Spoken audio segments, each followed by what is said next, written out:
For the repair of Y.E.I. barrier converter systems, the following procedures were necessary: replacement of various electronic components and general cleanup of the unit.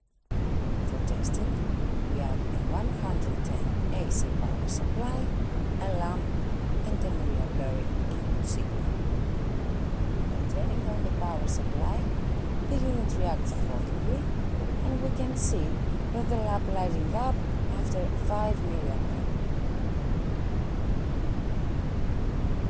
The same process is repeated for the second light.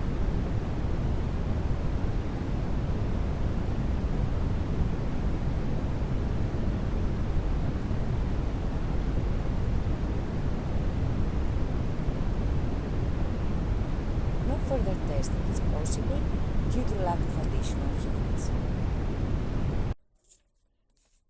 It is now clear that the barrier converter system is working successfully and it is ready to be delivered to the customer.